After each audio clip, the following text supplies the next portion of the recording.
So we're going to learn Torah Gimel, Likutei Moharan, we're going weiter. We already did 2 parts in this. It just shows you how deep it is. I hazarded it. I went over it with 1 or 2 other guys.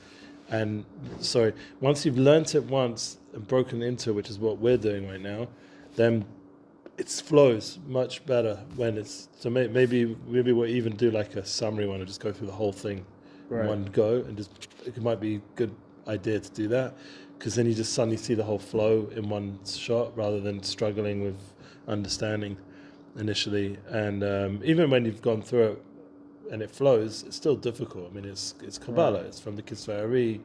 It's not like, simple Torah. This is very deep.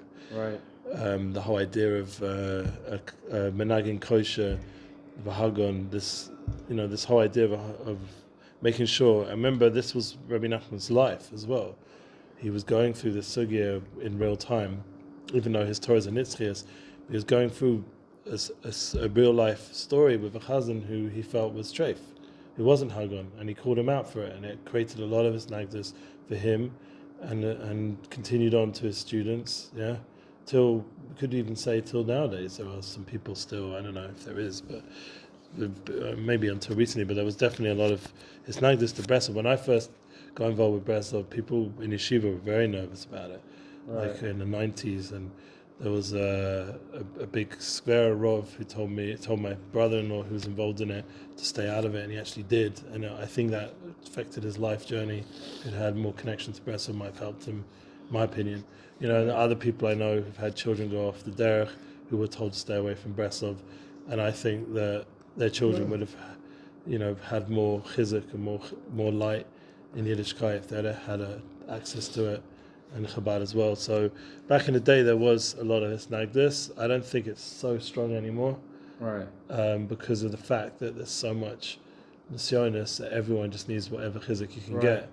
And Rebbe Nachman, as we said, is Sefer Rishayim, so he's going to help us. So he already gives a beautiful hamtaka here, and this whole chodesh of Tu B'Shvat coming up now, and Shvat, Chodesh Shvat, the festival Tu B'Shvat, is a hamtaka. It's a whole sweetening of the judgments of Tevis, of the winter, the difficult time that we're in, spiritually, physically, emotionally. There's a sweetening, and this Torah gives us, as most Torahs of Rebbe Nachman, gives us chizuk to know that even if you're not the biggest tzaddik, and you're not learning the Shema, you're learning to be a Rebbe, or you're learning for paycheck, or whatever reason it is, not the best reasons, you're learning, or you're listening to music, or you do listen to music still, that's not the most kosher, and you've got your Spotify playlist that brings you into wherever, So now, in that reality, by learning Torah B'Laila, just by learning Torah Shabbat Peh, learning Gemara, last night we had the SCP, we're learning about Hilchos Avelis, so we're in the Shulchan Aruch, and you're learning the Hilchos Tshuva Svarim, we just had it here, and then after that we had Rav Shlomo and the whole event, and he's a clay Menagin Kosher. We know by him, he summons Menagin Kosher V'Hagon, Rav Shlomo Katz, I mean, with Weinberger is very holds much of Rav Shlomo, so your Rebbe holds of him, and we know he's a clay menagin, someone who's menagin kosher, and he's using everything in a kosher way. So we had that chizuk at night here. So all that kind of chizuk that we get here, and Mitzvah Shem, you come tonight, Seder Sunday again, we get this opportunity to touch into the light of Torah Shabbat Peh, and that muggins us. So even though we're in a world where we're exposed to all kinds of stuff, but the power of learning Torah at night will protect us. That's what we're getting from this Torah practically. It's important just sometimes to take a step back and just see what we're getting from it. Okay, now, then we're going to get Rabbi Chana. So we're going to go back into the Taich of the Gemara. I think we need to go over that again, based on the Rebbe Nachman's Taich. Are you holding it? Zeh Sha'ama, Rabbi Chana, Lididi, Chazili Hahi Akrukta, Perish Rashbam. So Krukta we said is Svardeya, that we got from the Rashbam, Svardeya. Hainu Sipor Deya. So this is your friend and Choshev Yid, Joey Rosenfeld, was explaining Shabbos, Sipor Deya, this idea that there's these birds of das. Right. Now I wanted to bring up, in davening in the morning, there's this concept of Netzach and Hod Yenukim and Nevi'im. It's actually a song that people say, Shabbos day, or Kel Mestaster, or whatever it's called. It's the beginning of the Seder. I'll bring it, Mitzvah Shem, tomorrow.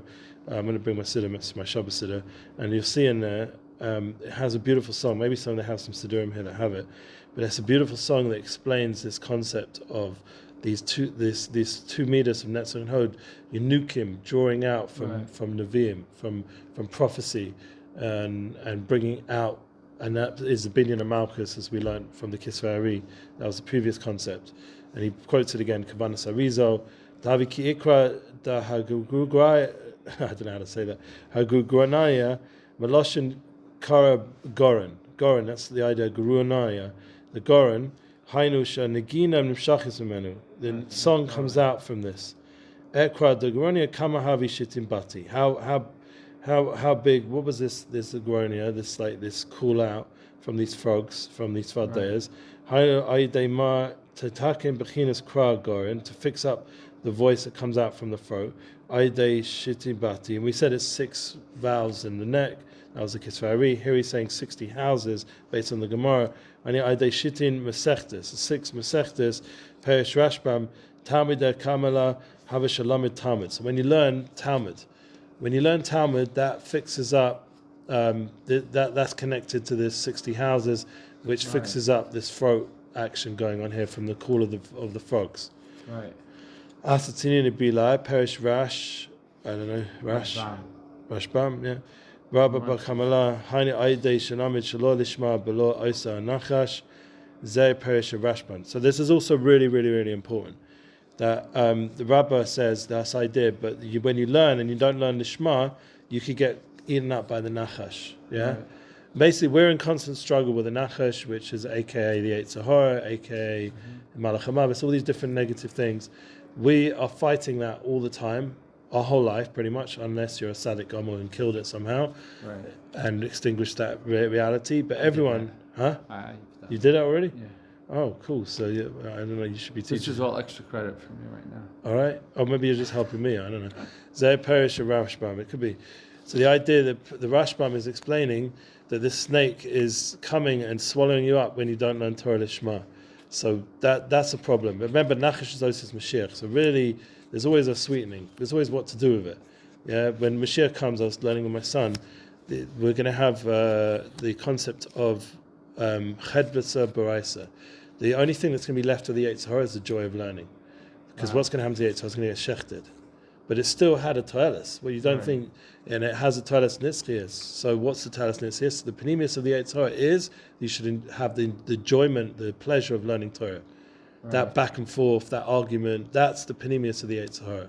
So when you bring it into the Torah in the right way, so you fix it. But here we're not learning Torah the right way, because that's most people. We all have some sort of agenda. I need to be seen in the Beis Midrash. My wife wants me to learn. I make a siyum every so on. I enjoy the banter that goes on in the Beis Midrash. Whatever the not so amazing reason is, so in this case, the Rebbe Nachman is saying you're learning in order to be called a Rebbe. Yeah. You like the fact that people say Rebbe and all that stuff. Baruch Hashem, I never call myself Rebbe. People called me Rebbe. I don't know why. I got called the Midnight Rabbi. I got called all kinds of names. They also called me a douchebag as well. So that balanced it out, you know. Asa, it was serious. Nevei Sion. A guy said, "So what's your name?" I said, people call me lots of names. He said, "Well, I'm going to call you douchebag from now." Oh my gosh. I said, "Thank you, guy. That's really appreciated." Asa Pushkanasa, Perish Rashbam, yeah, Orev. You see, Orev is the raven, and Ayadei Shilim Laila, and this is what's the Orev? Orev is also Arvis, Moshe Arvis, which is nighttime. So when's the time to do this learning that's going to fix up this Torah Lil Lishma, that this raven is going to eat up this serpent, the nighttime is going to eat up this Lil Lishma learning, this not good nigun, yeah, it's going to eat it up. When's that going to happen? But in the night, when you learn Torah at night, Belia, Hainu Magin, Alav Mina Nachash and Nizkaleo, yeah, it's going to swallow and shield you from the Nachash that we mentioned above, yeah? Right. So that's what's happening. This raven's coming, nighttime learning, it's shielding you from the learning that you did, or from the niggin that wasn't good. Salek Yasib Ilana. And he's going to go up and rest on the tree, this raven, after it's eaten up the Nachash, yeah? Protects you from the snake. Perish Marasha Shubachinas Avram, and this was beautiful. We already learned this. Baruch Hashem, very deep. Shekosav Etzla, it says by Avavinu V'yita Esho. Yeah, it's you plant an Eishel. What did Avram Avinu? He planted an Eishel. Eishel, we said, is a Chila Shtia Lina. It's connected to the idea of mitzvah Sachnasas Orchim on the highest level, or Avram, the light of Avram. This is Avram's light. Shu Bechinas Chesed. Hainu Shachut Shal Chesed Nimshach Alav.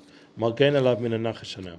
And that connected into the previous Torah we learned before, in the same, it's all in part of this Torah Gimel, but the previous section of this Torah where we mentioned this concept that this Chut Shel Chesed will be drawn upon you. It's based on a Gemara by learning at night and singing your Torah at night.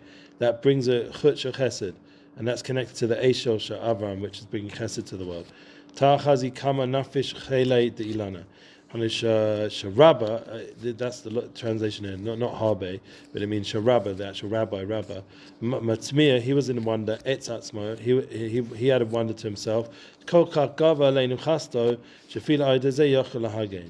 Yeah, how is it such a great kindness that it's even this is able to shield? So what was this talking about? That remember, if it's 60 houses. It's a big raven because it's eating the snake that swallowed the sfader, which was calling out, which swallowed. So if you go through the whole hishtalshelus of the events, it's a pretty big tree. So this tree, how's the strength of this tree could hold this giant raven? That's just. So obviously it means also how great is this tree that protects you from this nachash on a spiritual level. Right. So what is this tree? So we're going to have to figure that one out. We had a little hint that maybe the tree is this tree that Avram Avinu planted, or this tree is Eitz Chaim, the Torah. Right. We're going to have to figure out what this holy tree is that's protecting you from this giant snake that was eaten by this giant raven that originally the snake ate this sfader. Zeh Yishashev Smichas Shal Mishnah. So now we're going to go weiter. It's going to explain the approximate, like the proximity of this Mishnah in Avos Perek Aleph. Asalacha Rav, very important Mishnah. Kona lecha chove. Buy yourself a friend. Havi dan etz kol adam lechafschur, and make sure you judge everyone favorably. We have to really that one's a big one. Big one. Bring it. And we learned that in Lazamra and the Kai Ba'odi. Bring everyone up into that heikel schus, that everyone you judge favorably. Azamra, sing everyone's good points and your own good points. I mean, it's connecting into that Torah as well through hearing song. You're going to do all these three things, but how? By listening to song. Umetakim binyan malchus shelo, because that's going to fix up the binyan malchus. Malchus, we said, comes out from Netzach and Hod. Right. Yeah, that was sourced in Nevi'im in prophecy. Zeh asalacha rav, hainu shetzachkein bechinas malchus. Yeah, by making yourself a rav, and it doesn't mean just you went to a tish and saw a rabbi, or learned some rabbinum and Torahs. It means actually go and make yourself into make yourself a rav. Not you can make yourself into a rav. It's a good idea also, but go find a rav and dray him a cup. Like Joey Rosenfeld actually said this to me. Make sure your rebbe's working for you, because if you don't phone them and bother them, there's going to be 20 other people who are going to do that, and they're going to have them davening for them, and you're not making an effort. It's an effort to be Mekusha to a Tzaddik and a Rav. When I lived in Yerushalayim, I used to go all the time to my Rebbe. Now, I have excuses, the transport, blah blah blah. But last time I went with Hanukkah, so it's Megillah. I have to start going by Tu B'Shvat or something. I need to get back there at some point. Rebbe? Yeah, it's important to just to see his. Where is the Talmud Rebbe? He's in Rochov. Dovid Chazan is where he lives, and his shul's on Rochov B'Bein Gershom. And it's on the corner of Bar Ilan, by Dr. Pizza there, or by the Balagan of the tram. I know. Yeah. And it's nearby Rav Simai's new shul, over the road. So sometimes I pop in there as well if I'm there anyway. Yeah. And Rebbe Meyer's down the road. 5 minutes from there, Rav Yosef's Ziv, or whatever it's called, Yosef Kara, excuse me. It's a few minutes away. And I often go to all three when I go to that area. Oh, yeah? Yeah, why not? Just see the ponim of Tzaddikim. Obviously, my Rebbe is where I daven or where I go to actually stay for the main thing, but I go look at the Tzaddikim doing their avoda. It's important.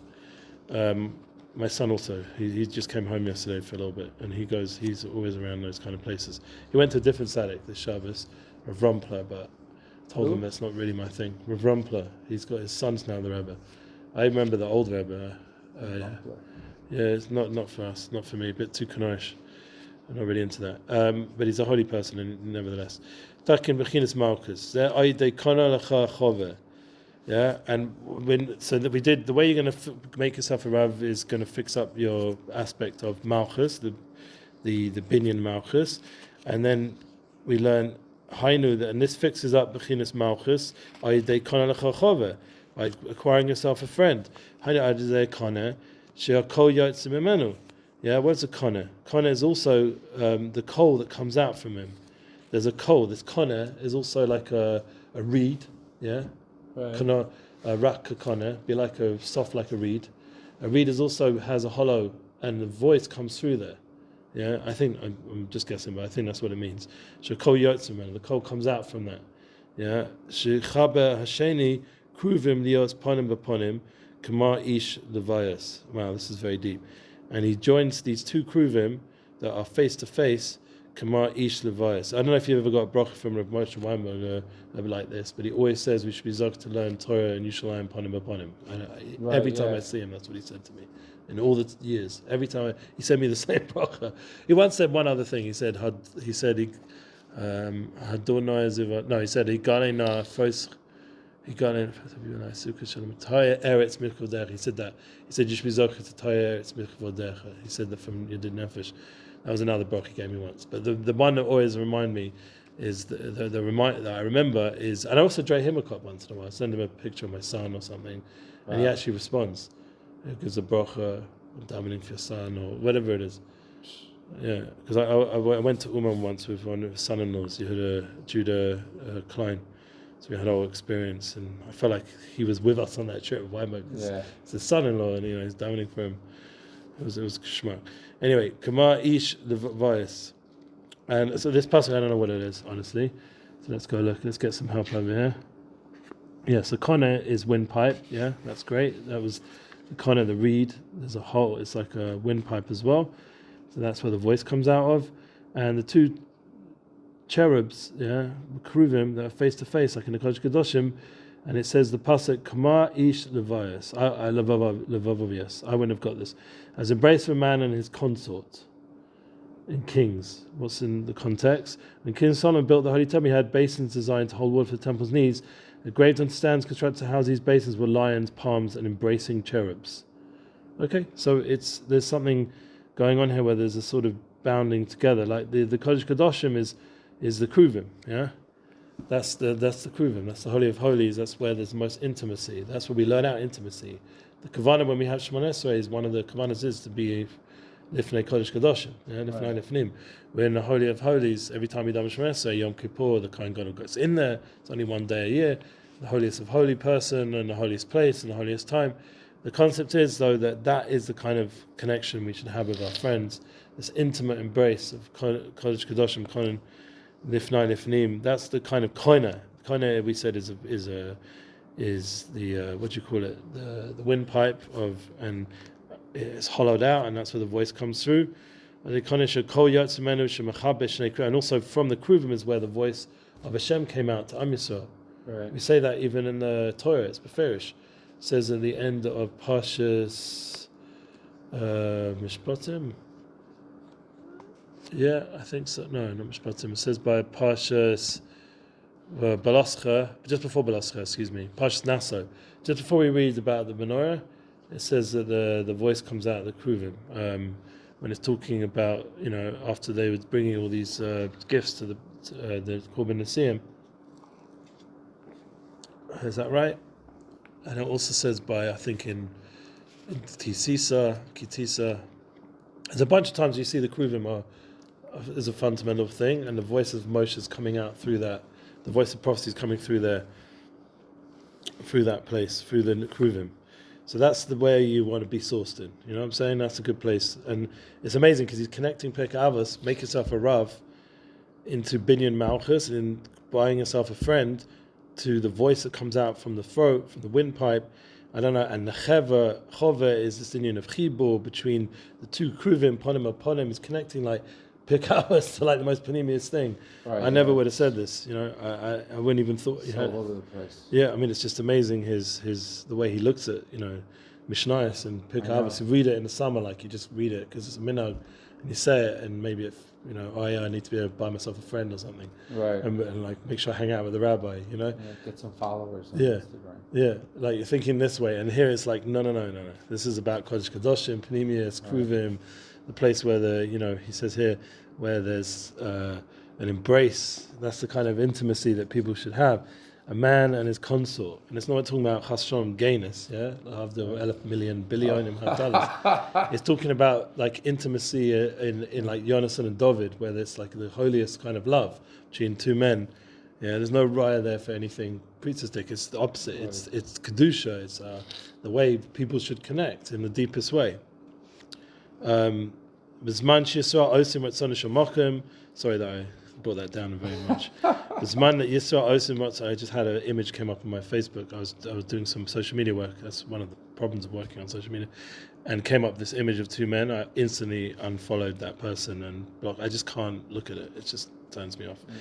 So this man, the time that Yisrael Osim Ratzonish Mokum, the time that Yisrael is doing the will of Hashem,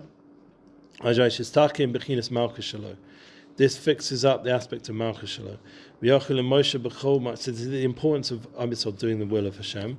This fixes up the aspect of his Malchus.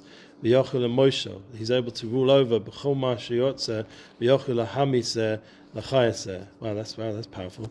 That a person is able to rule over everything he wants, and he's able to bring life and to first to bring death, and then from this to bring life to this. Nimsa olam chorev. Havi danetz kol adam lechavschut, shestarach ledanetz kol adam lechavschut, ki en kodesh baruch chafetz b'chur ben olam, ki lo saru ba l'shavis yitzara. Yeah, because Hashem didn't create the world for churban; He created it for people to populate. Yeah, that's the idea. That's the mitzvah of Puravu. He wants the shevet yitzara. He wants the creation to grow and inhabit. Yeah. So let's just read what it says over here, because it's getting really deep. Yeah. It's flying off into stuff. When a person recognizes Malchus, he is able to rule over whatever he chooses. Bring death to one person, give life to another. Which, if you think about it, is true. If you want to go right now, even you can take your phone, you can go to one yid, and you can literally assassinate him online and ruin his life. Yeah. Right. Takes a few texts, a little bit of tweets, maybe a picture, and done. Yeah. You just killed this guy, literally, ruined his life, ruined his family. You know, someone has a court case. It's no one's business, and suddenly you advertise it and get a news article and get paid for it. You just literally ruined this guy. Just because of a bit of money or vengeance or whatever the reason was. Right. So you have the power to bring death. I don't know if that's what he's talking about. I think he's meaning from a holiness, from the opposite, from being ruling over yourself and fixing yourself. Your malchus, your alva now to bring death, say the Rishayim, I suppose, to one, or to give life to another would be like someone who's going through hardship. You can pick them up. I think this is in a spiritual way. The world would then be ravaged to this. Oh, wait a minute. So maybe that's not how we're saying it. He has corrected personality with Malchus, now a ruler. As Rebbe Nachman explains, he's able to rule over whatever he chooses. So what would happen to the world? Not everyone has the ability to exercise judgment properly. Okay, so that's why Hashem doesn't give us that kind of power. Yeah, like we're not going to give AI that kind of power, because they'll just like create nuclear missiles and blow everyone up. Yeah, or they'll take over the nuclear missiles, or they'll put faster how evil people can make nuclear missiles without having any like high level technology. They can just do it simply. That kind of wisdom, or all kinds of terrible things, biotech things. With that kind of wisdom, we don't want flying around on this AI world that's coming. So, yeah, we don't want to give that kind of power to everybody. That's one of the things Hashem held back a lot of knowledge and wisdom. That it shouldn't just flood the world, because there's going to be Rishayim will take it and use it and abuse it. Yeah. The world would then be ravaged to this, says here. Okay. So let's understand a little bit inside again. The mission therefore includes judge everyone favorably. How does that answer that?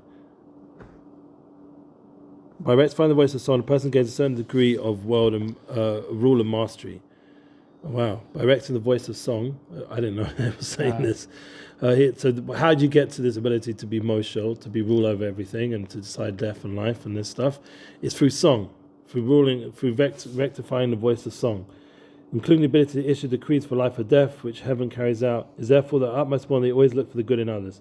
You must not destroy God's realm because the created soul values are. So what he's saying, if you get that power, dan l'chavzchut. Use it only to dan l'chavzchut. Don't use it to say he's a Rasha, he's a Tzaddik, he's a Rav. Now you start looking, so you look at the Medina, yeah? Right. You say that guy in government's evil, so I want him dead, yeah? And that guy, he's like on my political platform, and he should be successful. Right. We start abusing this power. What's the answer? Dan kolam l'chavzchut. I once heard even my Rebbe say that you shouldn't say a machshama about even those people who are seemingly enemies of the Jewish people. You shouldn't say that about Jews, he said one time. I remember him talking about it. Even about, he mentioned some names. Shouldn't even say about those people. In the end, they've got a neshama, they're still Jews, they've still got mitzvahs they do. It's not our job to go around declaring who's a Rasha, who's not. So we dan l'chavzchut, even those people. Remember, this is one of the Torahs we learned, Zamar l'chai ba'odi. And therefore, we're not going to go around giving death and life to people, even when we get to such a powerful place. So I mean a tissue. Yeah. Powerful concept, this. You know? Heavy duty stuff. You must not destroy God's creation, create self values, loving kindness, other world continue existence. Talmud relates how Reb Shimon Bar Yochai was forced to flee from the Romans who occupied the land of Israel. He hid in a cave with his son Rebbe Nachman, and the two of them spent the entire time studying Torah. Yes, this whole story of Reb Shimon Bar Yochai. He came out, how they occupy with worldly matters instead of Torah. And the fire came out, and then Hashem stopped Reb Shimon and Rebbe Nachman, Reb Shimon Bar Yochai, said, "You've come to destroy my world, return to your cave." So they were sent back to the cave for another year in isolation. It's a famous Gemara in Shabbos. Reb Shimon built whatever. We answered every favorably. There's much. So he had to come back out and judge everyone favorably.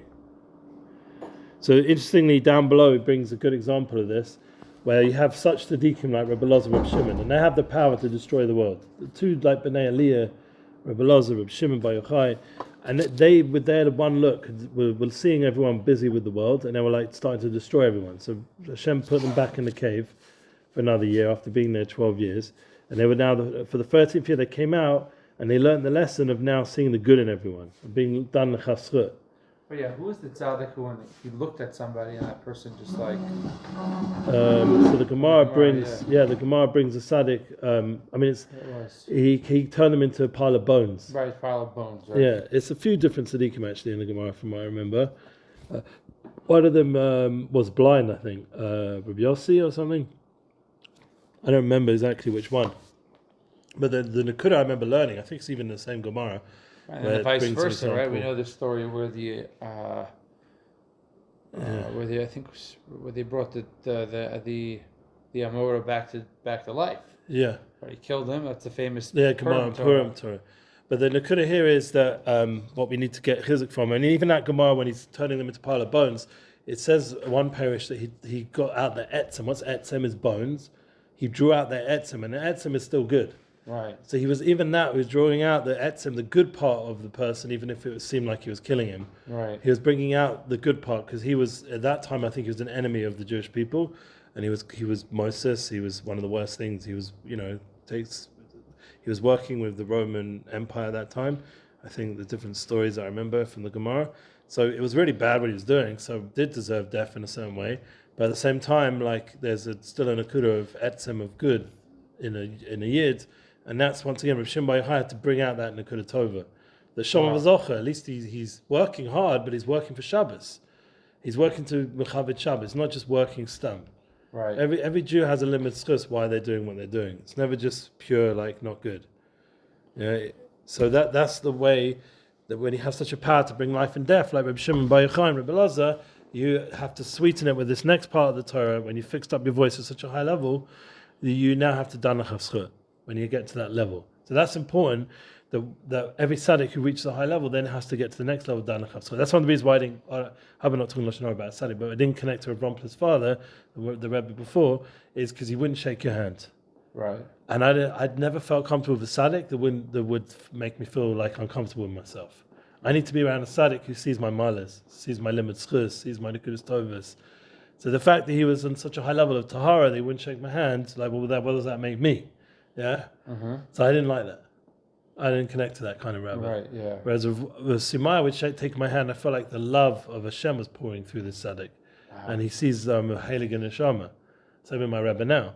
On the Rebbe, he sees I've got all these milers, and he bring them out. And that miler, those milers gives me courage to go ahead. The koach of a tzaddik is to bring out your strengths, even if he's able to see all the other narashkai you've got going on, but he's not going to emphasize it because it's not going to help you serve Hashem by going and destroying you. Yeah, it's going to just make you depressed or something or worse. Mm-hmm. So that's what tzaddik does. He picks you up. He doesn't want us to destroy the world. He did not create a wasteland before him to be inhabited. A famous pasuk, the whole idea of Puravu.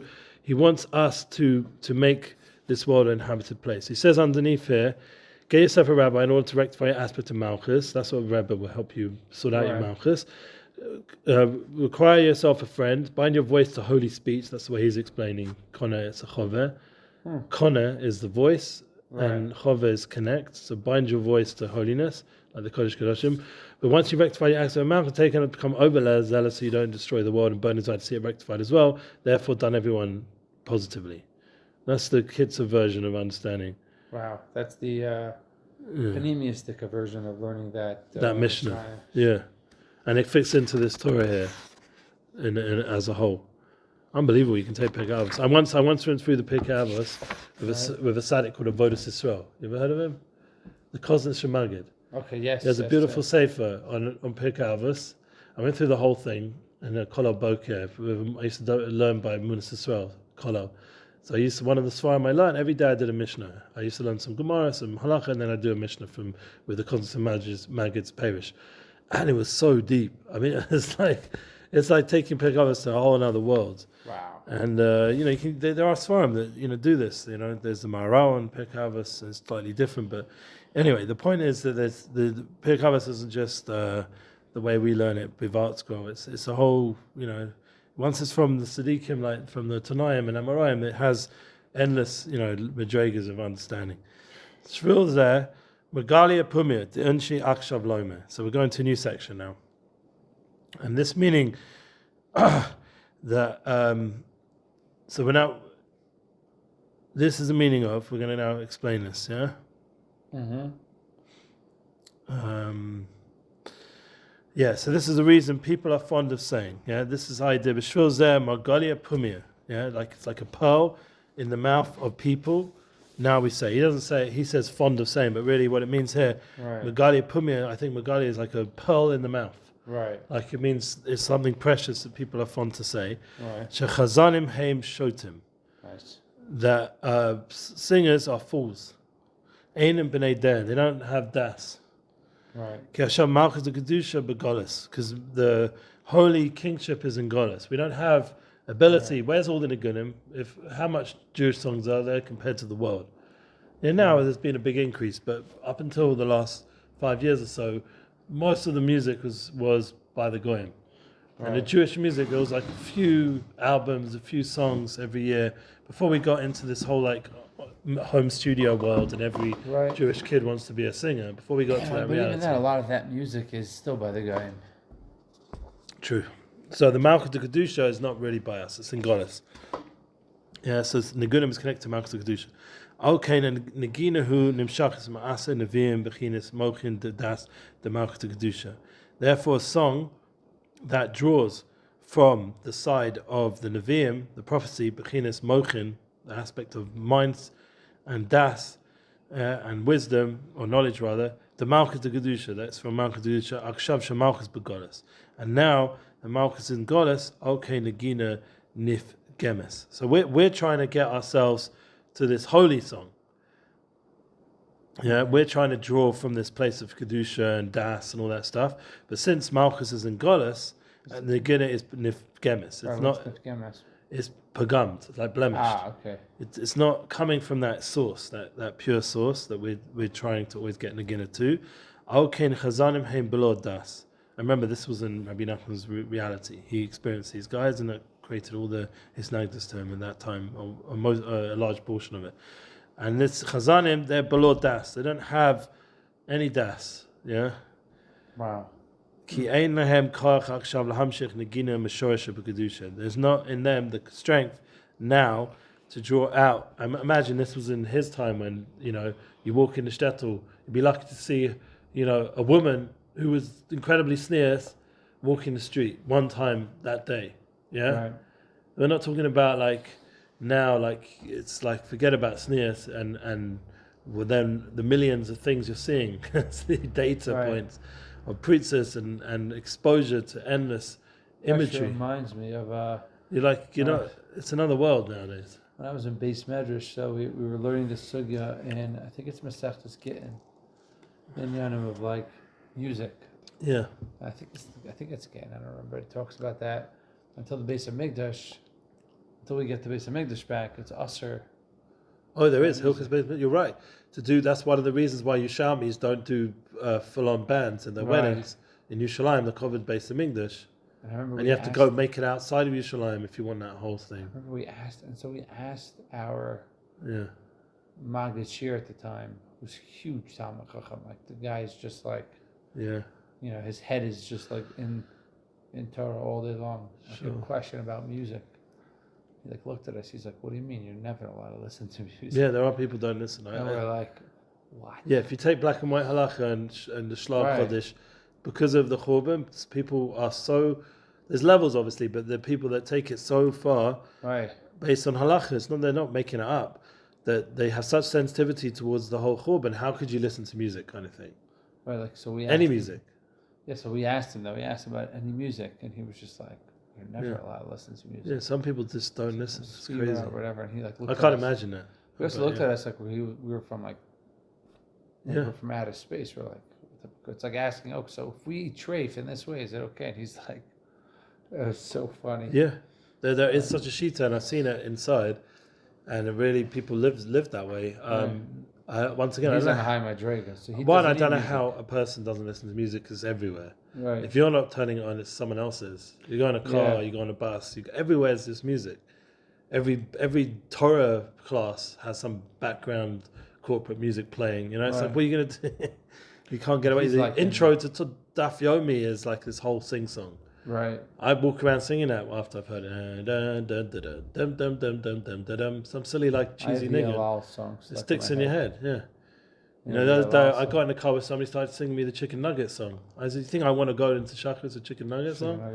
But that guy started singing to me one day. He thought it was funny. Those kids were listening to it, so he starts singing it to me, and it's in my head. I'm standing in Shachris, chicken nugget, whatever stupid song, and I was just like, "Oh man, you planted this nonsense in my head." Anyway. He planted it that's from the Indian of Malchus, but that's not from the not from the Malchus. I mean, it was funny. I get what he was just trying to be happy, kind of energy. Okay, chazan happy clappy kind of thing. Chazanim heim below das ki ein lehem kach achsham hamshich negina meshorish b'kedusha. Because there is not to them the kach now to draw down the song from its root of kedusha. One of the things I've always wondered, why isn't my booking business really rock and roll? And one of the reasons I always feel back in my mind is because deep down it's not totally holding. As much as all these guys I'm connected to, all these holy musicians and the shamas, and they're all trying, and everyone's learning the Torah. This and black. When I mentioned that I'm learning this Torah with you, I didn't say your name, but just I'm learning the Torah, and I sent him the audio. He was like, "Yeah, man, indeed, this is the Torah that he's worked on his whole journey of Yiddishkeit." Right. So. He's very much into this concepts and this idea, but even on his level, he goes to the studio, and as the guy working the studio or mastering it, they're going to throw something in that's not with his kavanas, It's hard to escape, You have to elevate every part of your music and everything you're doing and the whole energy. Or he does a collab with Kosher Deals and Happy Hanukkah, and it's Adam Sandler song. It was a good song, great song. I was into it, but if I was honest on a level of a tzaddik, I definitely Rav Rumpler wouldn't listen to it. So other tzaddikim maybe also wouldn't. I don't know. The whole thing. One time Zusha went to the Talmud Rebbe, the band Zusha, and went to my Rebbe because they hold my Rebbe's their Rebbe, I think. He has Zusha's yarmulke, by the way. So he showed him Zusha's yarmulke to Zusha, to the band Zusha. One, yeah. So they were singing their Nigunim to the Rebbe, and the Rebbe says these are new Nigunim that were never before. So they're not old Nigunim from the basement. There's a new Nigunim. They've come up. The Shlomo of his holy neshama and Zechariah. They've come up with nigunim that weren't in the world before. That's what the Rebbe said about them, which is a praise. Right. But nevertheless, it's a hard avoda to bring out holy nigunim, as you can see, especially in Goddess. So that's why I don't feel so bad. I'm not like rock and roll in the music world because it's not so simple. In a ruchnius level as well. It doesn't mean I won't be. Mr. Shema will be, but we'll bring it back to kedusha. Oh, here we go.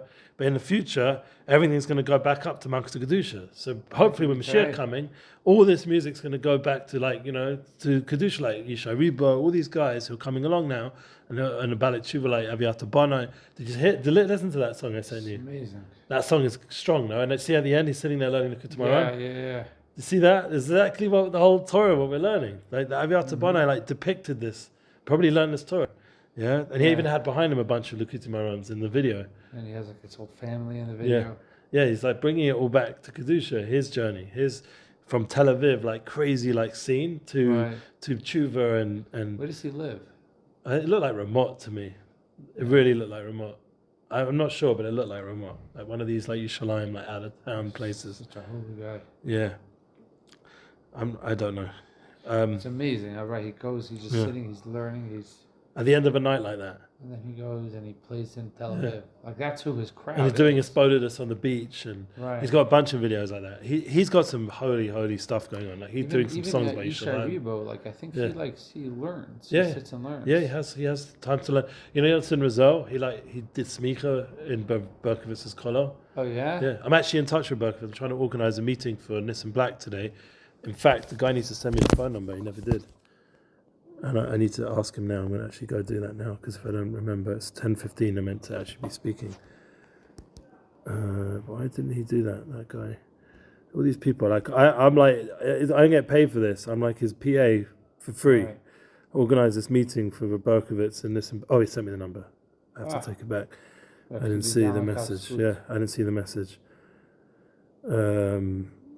So I'm sending that to Nissim now. And I'll send him an actual message. 10:15 a.m. I love Zusha's music. It's discussed for me to help all these holy neshamas. I don't get any credit generally. Once in a while, Nissim will shout me out, or someone will, but generally not. I just feel like it's discussed to help these neshamas fight this fight of kedusha with music. It's so hard. So anyway, the good news is in the future, it's all going to get lifted up to Malchus Kedusha. In the Asid Lis'ale Malchus Kedusha, Hashem lemelech al kol haaretz. So in the future, Hashem's going to be melech over all the lands, which includes over everything, the music as well. Azay Nis'ale tushlam negina b'chinas das the Malchus Kedusha. And then, good news, we're going to elevate and complete everything in negina with song and the aspect of das, the Malchus, the Kedusha, Shemisham Nimshachis Nagina Canal. So it's very important to know this and to feel this, that we're getting close to that time of La'asad Lavo, of Mashiach. The Mashiach's coming very soon, and slowly the Jewish music world is starting to get elevated. Yeah. And it's slowly elevating all the non-Jewish back to its shorish, which is the Kedusha. Because a lot of the Negunim fell out of the base of English, and the Levium fell out into the world. So there's a lot of these Negunim flying around that the Tzaddikim of old were able to find them and bring them back to Kedusha. Like the Kalev Rebbe, he had a bunch of songs. I remember him singing. He had a bunch of songs that were from Goyim, that originally from the times of the base of English. His Heilige Zeder with Yitzhak Isaac, whatever his name was, Kalev. I think I don't exactly remember his name, but something like that. Yitzhak Isaac Kalev was able to find those Negunim in his early days of his life as a shepherd or whatever he did, bring it back. The Balatanya brought Negunim back, brought the French anthem back. They turned a lot of Negunim back to Kedusha. And that's part of our Yisrael's Tikkun and Goles. And as Mashiach comes, then it all gets elevated. And then it says, Azai Zamru Maskil. Then what's going to happen? When in that time, the Zamru Maskil, the Chazim who Zamrim, who have sing, who bedas v'seichel, they're going to get to the level back to das and with seichel. They're not just going to sing stam; they're going to sing with das and with seichel. Like this guy said yesterday in the shir, you weren't there. It was a good line. The Switzerland Yid Peter Wasowski. He said a beautiful thing. He said, there's a lot of people talking nowadays. The whole scene, everything, everyone's talking. He said, but one thing they forgot to do, they didn't turn on their brain. Right. There's a lot of chatterbox going on, but let's get it back to the das, to the seichel, to the brain. It has to come from truth. Ki azai sheyeh Hashem lemelech al kol haaretz, because then Hashem will be the melech on all the land. It's ale malchut kedusha. Azai zamu maskil. Hazanim zmarim hani bedas seichel. Ayidei zen it's ale malchut kedusha. V'kibo anekina meshoresh bekedusha. She bechinas das umochin shel malchus kedusha. Hanau. Canal. Okay. Good, we got 4 minutes. You want to try and finish this and we'll do a chazara tomorrow? Or should we just stop or just summarize where we're at? Yeah, let's summarize, because then we're going to have to go over it anyways. Yeah, I agree. All right, we'll finish off the Torah tomorrow. So right. Just to summarize what we did today. Today we went through a Gemara in Bava Basra, which we already started it a few times, but now we really hopefully understand that this whole story of Chazal, of this frog, Safar Deah, 2 days, connecting this, bringing these 2 branches of das, these 2 birds of das that bring our binyan malchus to be sent from the Arizal, they got swallowed by this nachash, this Vadeh that was calling out from its voice. It got swallowed because it wasn't learning the Shema, or the Nigunim weren't coming from the best place. So it got swallowed by the nachash.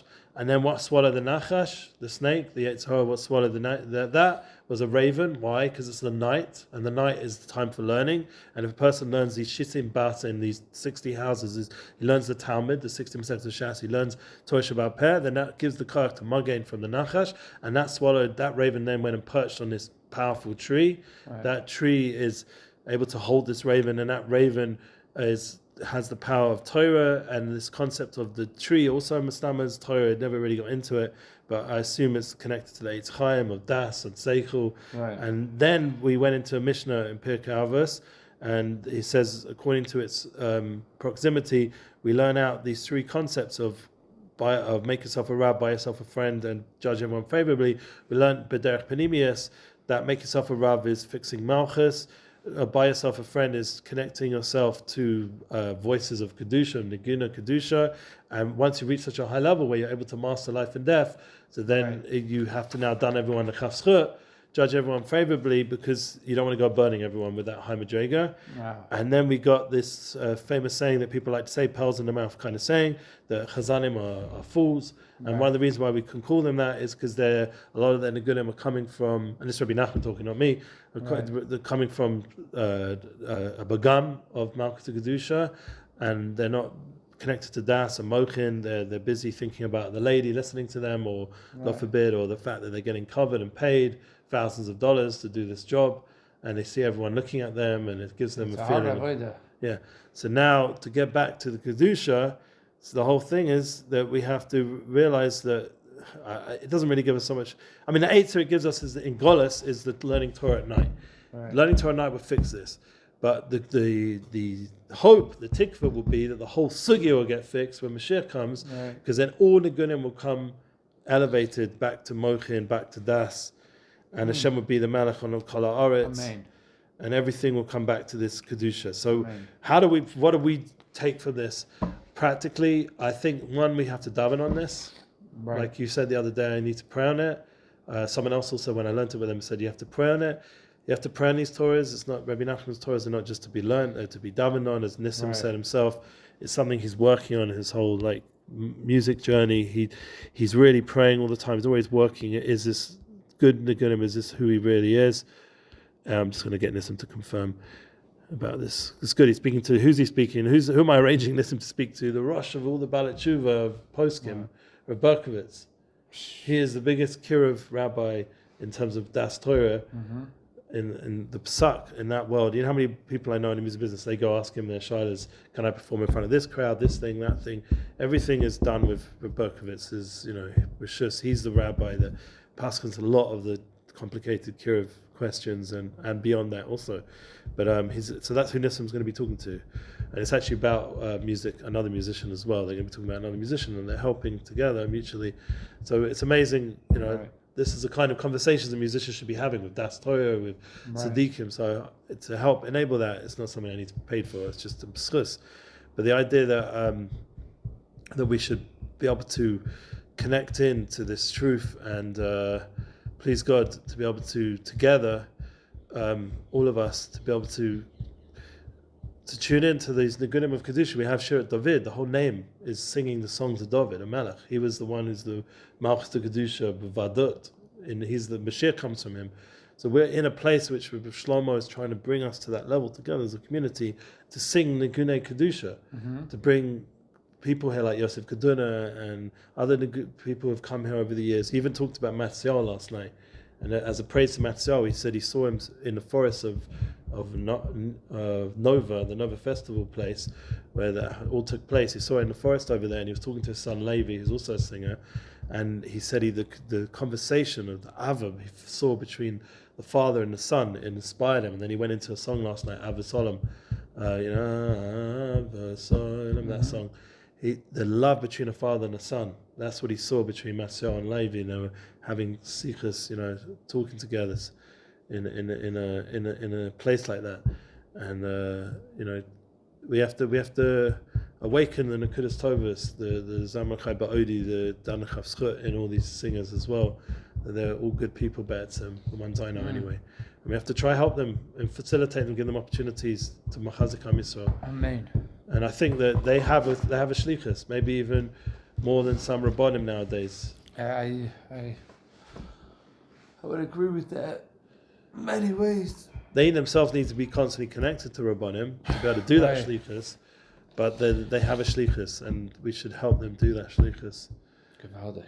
And I think that we're also musicians in some way, and we're also friends of a lot of musicians, and we're in a place filled with music, so we're involved in this sugya before Mashiach comes. Yeah, gewaldig. Yeah, I play music too.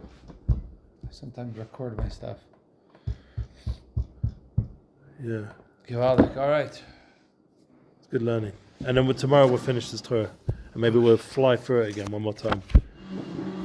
Why are we davening upstairs today? Good question, I have no idea. Maybe there's a bris, a mitzvah, and lots of people coming.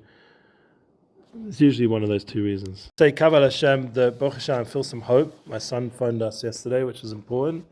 It's definitely a big step when you hear from your son from Khan Yunis. Yeah. He's on night vision right now. He needs a lot of mogain. We're learning about the shmira, the protection that comes by learning at night, from not learning Torah Lishma or Nigunim.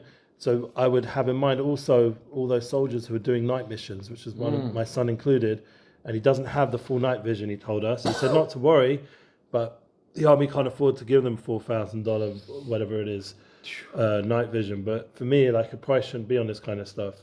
This is saving life. So Bli Neder next week, I'm going to be busy with that. But the point is, I just already... doesn't have the whole... They have, but it's not very good version. Wow. They need to get the latest. He's in there. He's doing night missions in Khan Yunis. I showed you the pictures, him smashing up the whole place, no? No. I never showed you any pictures? Oh, that's good. I'll show you, man. Yeah, so, the pictures that came through a doctor, because they're not really meant to be sending anything. They got 4 minutes yesterday to call us. My wife was so happy, and that was last night in the Kollel, in the Zera Shimshon. Wow, okay, so many people. Yeah, Baruch Hashem. Before that, we had the English, wasn't as big a turnout, but still. That's in Hebrew. Yeah, that's the Matziel's pictures. Oh, yeah. That's pretty cool with Rav Shlomo Katz. But there's a whole load of videos. This is the doctor that got out the pictures for us. He doesn't really know about Shabbos properly, this guy. He's a newbie in Yiddishkeit, so he was taking all these pictures of Kabbalah Shabbos and stuff. That look at the skyline. It's like a movie. I know. It doesn't look real. And he's got that hammer he's leaning on. It looks like my son took out the whole thing by himself. His friend has night vision. Is that night vision? Those things are cameras, I think. Oh, they have to be running the whole time? Yeah. Everything's being watched. Big brother. But, or big army. He gave his white yarmulke to one of the guys who didn't have, and he took one of the Arab yarmulkes from the house. If you can call it a yarmulke, whatever they call it. And then these are all videos of them singing Kabbalah Shabbos, video after video. And you see it at the beginning, they're a bit sort of intense because of everything they probably went through that week.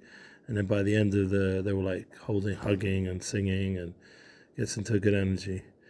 My wife watched all of them, obviously. Yeah, That's I somewhat watched, but that's a good turnout. Anyway, the point.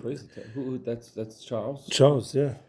Respect. There has to be a reboot of Torah. So talking about that, Gedalia Fenster had a guy on yesterday, David Kalmus. I don't know if you know him. Do you know David Kalmus?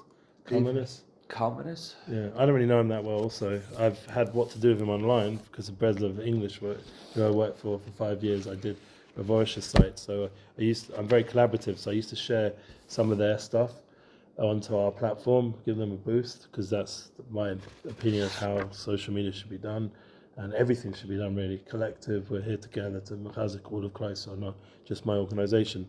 Right. But nevertheless, so I did that a lot. Anyway, so that's how I found him again. I found him through the chesed I did back in the day with Breslov English. So I reconnected, and he wants to open up a Breslov English yeshiva. Breslov English yeshiva. So I've been through that sugya a bunch of times, and we discussed it a little bit. But the idea is, you can see from Rebbe Nachman, it's very high Torahs. Right. The whole key is how to bring it down according to our generation, and what's going to be healthy, what's going to give us the effective advice that we can now live right now in 2024. Maybe a Shiva and a Likutei Tova. Yeah, they have that. There are some basic stuff going on, but not not like an official full-time yeshiva like anything, which I think is a blessing, because we're just learning it without having all these cheshbonos of having to pay tuition and la la la. Just all this stuff, it ends up making it heavy, and who's going to be the star speaker and all this stuff. Rather, forget all that, just get straight to Rabbeinu's Torahs that help you in a way that's practical, and everyone has to learn it and connect in their own way that's unique to them. And one of the most important things is that you're coming with a background in learning, and I worked hard when I was 18, 19 to get a background in learning. Yeah. First in Chumash, Rashi, and basics Torah, because as you can see from Rebbe Nachman, he's quoting Kisvei Arizal, he's quoting Chazal, but not Chazal the way we learned it. He's learning Chazal Lefi the Panemius and the Nistaras Alakenu. To be a kli for this kind of light, you have to make sure you have those kelim. And Rebbe Nachman had those kelim, and so did all his Talmidim, who were big Talmudei Chachamim. Before they came to such a Panemius connection, it has to be based on some sort of kelim. So you don't want to overwhelm all these young guys with the light of Rebbe Nachman until they've got the kelim, the vessels, and that means learning everything, somewhat either initially or during. But anyway, it says here, Miyamin is small, Yenikas Anavim. So this is an actual song. Kel Mistaster it's called. I mentioned it, but now I remembered I had it in my weekday Seder even, because Bells brings it in the weekday Seder. It's a famous song. Oh, it was by Rabbi Kabbalah. Our Bells. Yes. I went to his cave yesterday. Oh, really? Yeah, with my son. In Harmanuchas. Yeah, it's a very special part. I'm happy you went there. Should have told me to go. I would give you my names for my son and stuff. Next time, ask me. I'll send you my whole list of names. My namesake's yesterday. Oh wow, So my grandfather. So let's have in mind the grandfather. Right. Yeah. So my grandfather. What's the name? Eliyahu Ben Moshe Yanker. So we have in mind in Nishmas Eliyahu Ben Moshe Yanker. We have in mind Shmer Eliyahu for the soldiers with Baruch Yitzhak Ben Masha, and we should also have in mind all the Tzaddikim. Everyone should be zocher to connect to Rebbe Nachman, Nachman Simcha, B'Simcha. Also, the Baron of Bells, a big tzaddik. Yeah, it's in Eretz HaKodesh. This was So I know where the caver is, where he's buried. Not caver, but the caver where he's buried. Harmanuchas. For some reason, I started walking with my son. I took my oldest son. I got lost, and we get lost. It was almost like I knew where I was going, but I knew I was going the wrong way. It's the weirdest thing. And then at some point, I'm going the wrong. It wasn't the wrong way. It was this is the cave. I was going that way instead of just going straight. Right. And I'm okay, we're going the wrong way. All right, I tell my son, and I look up for a second, and I'm staring right in front of. It was crazy. I was mamish brought there. Wow. Just brought straight here. Oh, Shlomo Kalibach. I knew you were going to say that. Yeah. Yeah, of course. If you come to Rav Shlomo, if you're by Rav Shlomo Katz, you're by Rav Shlomo Kalibach. You know how there's a thing that tzaddik, for Uman, they always say Nachman invites you. Maybe in the source of our learning, I also had a dream last night of Rav Simai Zilberberg. He taught me some very important things. Right. I even remember what he taught me, which is unusual. Usually in a dream it's a bit of a bilbil. Right. But last night was such a clear dream that I mummish heard what he said, and it was actually exactly what I've been learning and talking about, and helpful. Like, it was helpful, practical. I discussed it with my wife on the way here today, because my wife's teaching her exercise. Today's not a matter day for her. Today's an exercise day. She does. There's the two main things she does. So other than being an amazing mother and wife, but she loves the shiurim here as well. She tries to come, but and at some point she really wants to connect to your family as well, like in a more practical way. We'll have to do that at some point. Amen. But Mr. Shem. But the Nakuda here is Biyamin is small. This whole idea of Binyan Malchus, as you can see, you can't get to Malchus, which is the end part of the song, yeah? And we're going to talk about that today. Now I'm Haka Malchus Dovid Shlomo. Yeah, to establish Dovid and Shlomo, we first have to go through all the other spheres, Adionim, and one of them is, two of them, is Miyamin is small, right to left, Nikim Nevi'im, Netzach V'Hod Mehem Nimtzaim. See, Netzach and Hod, they are the ones that are drawing out from, nourishing from right to left of the Nevuah. Right. And the Yachin Boaz, and Boaz is a place in the base of Migdash, which had the Shayesh, had the, wow, it looks really not good, this coffee. Anyway, and it connects into your children. So this is also very deep. Everything we're learning, we should realize, is connected to our children according to this song. That the ones who learn Hashem's Torah pure, like our children, when they learn it without all our baggage. Right. Hopefully, if we haven't put it on them yet, hopefully we haven't, and they get a pure connection, and that's one of the things I spoke about Lil Shabbos, that we have to learn from our children. I don't know if I mentioned it last time we learned, but we have to have open hearts to hear what our children in this door are saying. They're going to teach us things. We're going to learn a lot from them. I spoke about it also in the schus of my son, because when he came back, I felt like I had a Rebbe in the house. I feel like a Rebbe, wow. Yeah, because he's just so much light from what his avoda of being in Gaza for 80 days, and now today would be like a month again since he last came back. He's coming back for Shabbos? No, we just got a phone call. I mean, I think they should let them off more, but what we've got now is a 4-minute phone call, which ended up being like 10 minutes or something. Anyway, he spoke about amazing things, but nevertheless, the learning we're doing should be a shmirah. They need it. That's why we need to remind ourselves again and again, everything we're doing is going to give them the koyach to do their shlichus. So we have to keep being mechazik in the learning and the davening and the ma'asim tovim, the chasodim. It says in the Gemara, Ki godum al shamayim chasdecha. This is where we're holding now, yeah? Because we did about das the mochin. By the way, the pasuk it quoted in the previous paragraph, it's Zamru Maskil, is from Psalm Mem Zayin. We say that on Rosh Hashanah 7 times. Right. And that's really about a whole Indian of bringing down the Malchus of Hashem in the world. That's what we said before. Which is really connected to this whole Indian. Malchus of Kedusha is connected with Nigunim and Melech Mashiach. So we're going to see how it goes together with Dovid HaMelech. Shaykh le'il, zel, ki godu ma'al shamayim chasdecha. Yeah, great is from heaven your kindness. You have to remember that, we're living off Chasdei Hashem every minute. Got a nice coffee. I can afford to spill a little bit, because it's not like we're living in the midbar and every bit of water, you can just go fill it up again if you want. Truth is, I think I overfilled it. That's why it spilled. Yeah, if your loving kindness is higher than heavens. Yeah, because Hashem's doing all the time. He's bringing down this high chesed. That's Tehillim Kuf Ches. Shemayim hu bechinas kol. Now this I never heard until Rebbe Nachman introduced me. Shemayim, just like we had yesterday with the Pirkei Avos, was a big chiddush. Yeah, the Shemayim hu bechinas kol. Heaven is the aspect of voice. K'mo shekosav mishemayim shmata kolecha. So it's based obviously on a pasuk. He's not just going to make it up. Right. Yeah, that heavens corresponds to the voice. How does that work? So translates, you cause your voice to be heard from heaven. Huh. Shemaim hu doesn't make the connection. Shemaim mishmat kolecha, that we hear your voice from heaven. Ki aydecha chesed hayin bechinas chutzah chesed. So that connects into what we said. This idea, this chutzah chesed is a thread of chesed being drawn from lamala, from above. One of Nissim Black's albums was called Lamala. Right.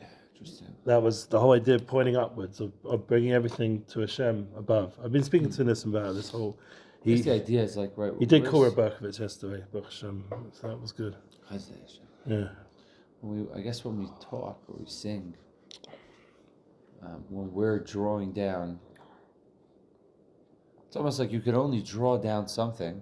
Like the way, I don't know why, for some reason, the way I think about it is that it's like, those mics, sometimes you see them on like TV shows or like those sort of things. The mic is from like, above, yeah. You can like pull it down. Yeah. Those are the old school ones. Yeah, those old school ones. That's because they used to like have mic from above, like they had to have to move mics. Nowadays, technology, you can it's all wireless. Yeah, and it's amazing. You can visualize the whole space. I once was in a studio and they showed me how it works, and I was like, wow, this is like what Shabbos is. Shabbos is basically the 6 days of the week, which is what we are now, Erev Shabbos. Right. You built at the 6,000th year, we're coming up to Shabbos, Shekula Shabbos. We've built this world. It's each millennium, each day, another shlav of the wall on the right or the left, in front, behind, above, below. You've got this binyan. You built this house, binyan malchus, what we're learning about. Now the whole point is to come in and live. So then the chesed, you're talking about the coal coming from above, that's like Hashem pouring in the shefa to that space. Right. And with music, you learn how to figure out where you want the sounds to go in that space, in that room. And that's so too, we have to visualize your Shabbos table. Like, where do I want my children? I want the spirituality, I want the inspiration, I want the love. You have to visualize your Shabbos table. You have to visualize what it's going to be like when all your family are together, or when all of our mitzvot are together, and Beis Hamikdash, and we're in this dwelling of Hashem in this world. This is the kind of like, where are we going to be in this space? But remember, it's all coming from Chesed Hashem. That's the constant truth. And this is a very important visualization, I think. I've worked on it a lot, and the studio concept gives you that like very real feeling, because you don't see where all the sounds are. But when you're looking through in a studio app, it shows you where it is. Right. And it's amazing to see that sound like is a great way of like visualizing space. Last night I went to this town called Daat. Oh, cool. That's a good name. I don't know, but it's a great name. It's in Shiloh. Binyan Daat. It was the holiest place I've ever seen in my life. Wow. It was like...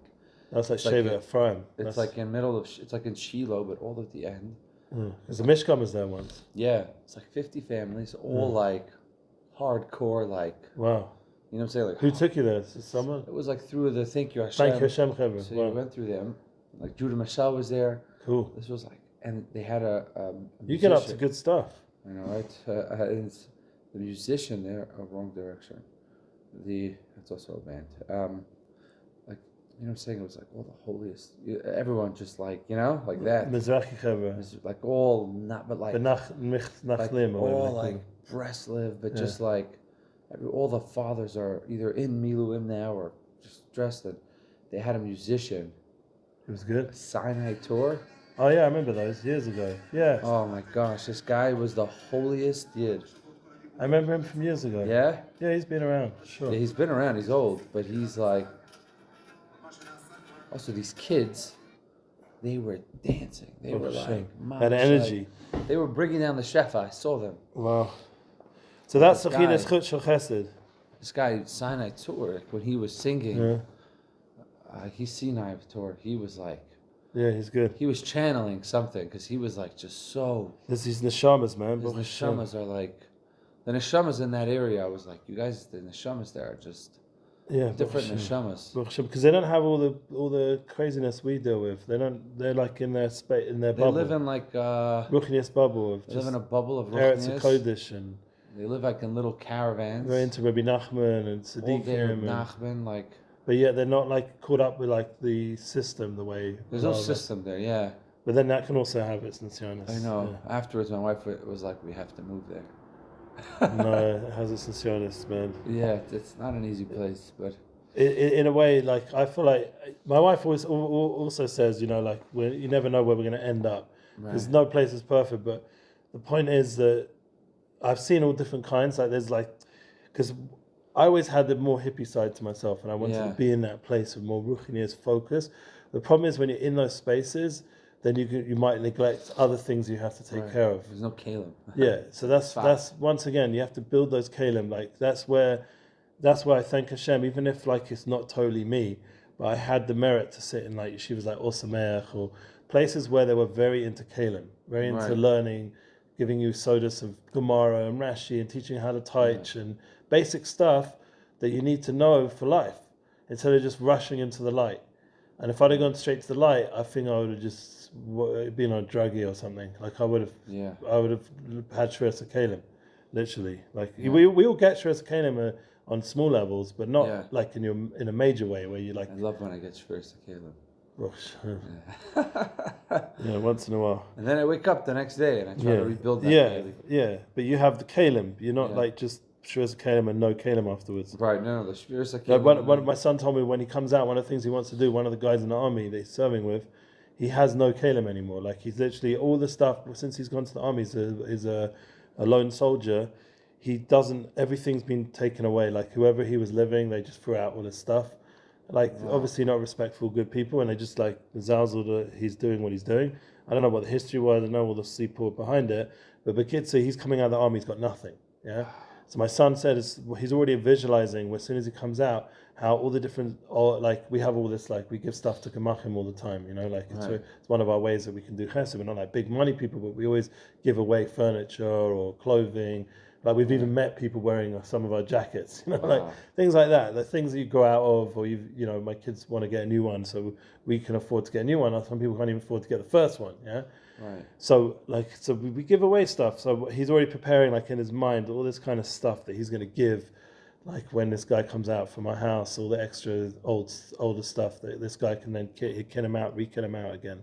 That's what my son's thinking about in the army. Like he just wants to come out and just live an emes life and do chesed and just be involved in good things. And so he's visualizing. That's great. That would be a shmira, Yeah.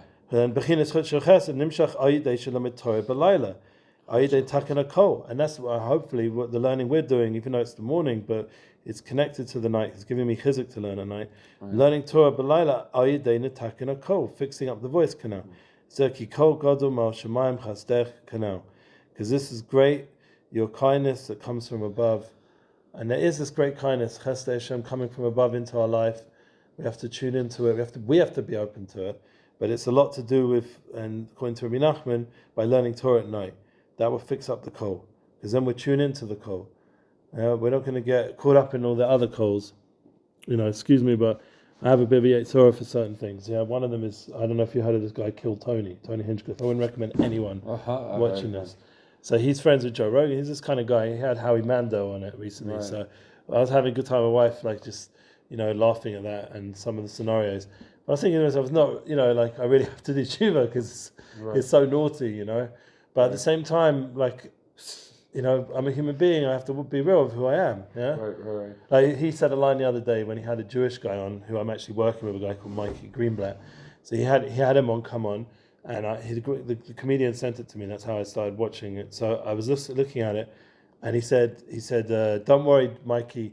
God doesn't listen to my show." Like he obviously is totally humor. He doesn't really mean that, but like it says stuff that it just makes you think a little bit different, because now you say, well, obviously God does listen. God listens to everything. Right. So it's just interesting. Anyway, the point is, I've listened to him. Yeah, we have to bring down this chesed of from above. That's the whole Likutei. Okay, let's go ahead. Hashtei sepayim to Kedusha.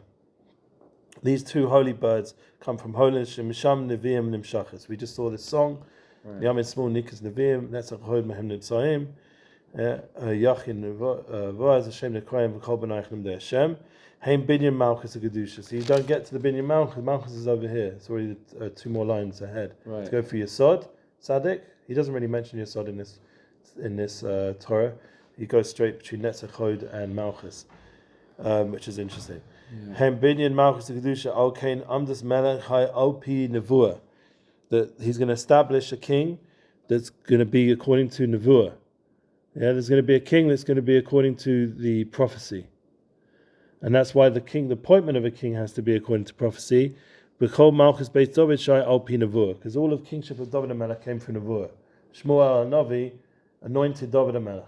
Right. And that was the continuation. He didn't really want to give us any melech. Yeah, there's a whole, I was by a Sadik the other day, of Summit, and he was talking about this whole Indian of Shmuel. Yeah, why was Shmuel? You see in the Torah again, Moshe. Right. Whenever there's a double lashon, it's like a comfort that something difficult is about to happen, and Yaakov is about to go into Golus. He was bringing a whole Torah. He's a big tzaddik, this Rav Summit. So he said I brought up Shmuel. So he said back to me, he said, you know what the main difficulty there was? That Shmuel was going to be chosen a Novi to anoint a king.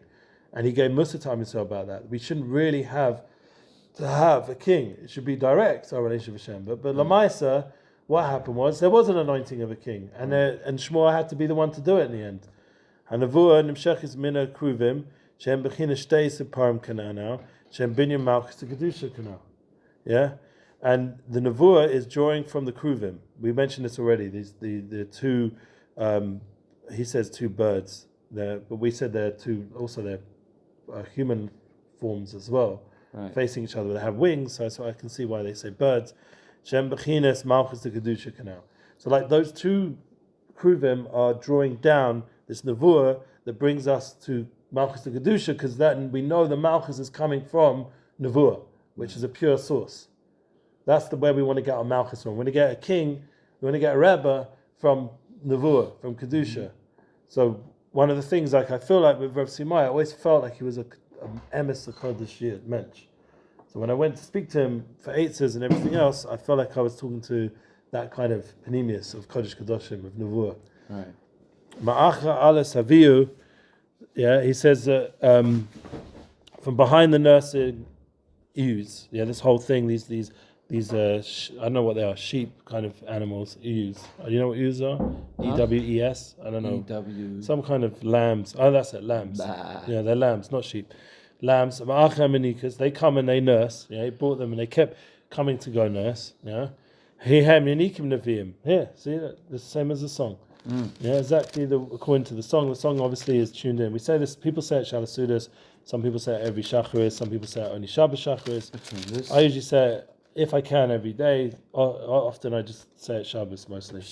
This special song, because it's all a Panemius, gives you a very deep understanding of the spheres, and I try to say it every Shabbos for sure. Shabbos Sudas time I always try to say it, and Shabbos Boker sometimes as well. Who wrote it? I don't know, but I always remember Rav Simaya always quoting it. Avram Maimon Chazak. Yeah, I don't know if that's connected to the Rambam. I don't think so.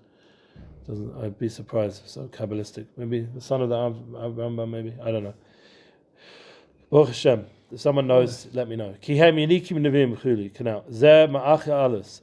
does that mean, Acha Alas? For they nourish the prophets in the concept of building up Malchus, those two things. And he says here, from behind the nursing is King David had the ability to rectify and uplift even the songs of someone who was not virtuous, to elevate it to holiness. Dovid HaMelech, alav shalom, hayochel letakin alas gam negina she'enu ma'adam kosher. That's the power of Dovid HaMelech. He took a guy like me and some Nebuch guy from nowhere. Yeah, it was just like caught up in the secular music world and helped me get back to Kedusha somehow. I don't know how he did it, because who knows these hidden things. But somehow, and I'm sure many other Jews have been brought back by Dovid HaMelech Chai V'Kayam. It's one of the only songs I actually knew. Dovid HaMelech Yisrael Chai V'Kayam. Dovid HaMelech. By the way, my Rebbe sings that every Yom Kippur. Yeah. He does a story. He tells the same story every year Yom Kippur about his Seder. It must be some tikkun. He always brings up his Seder's name, and how Lel Yom Kippur he was with a bunch of Gera Bochrim and his Seder, and they saw a bunch of Yisraelim, like more Israeli guys, like soldiers and general.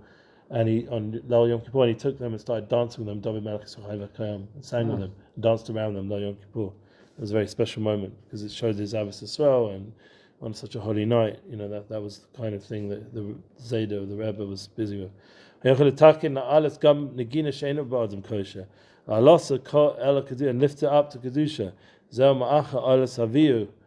And that's that pasuk that we just keep quoting again and again, that he keep bringing these ewes, these lambs. I suppose each kind of lamb is sort of elevating, yeah?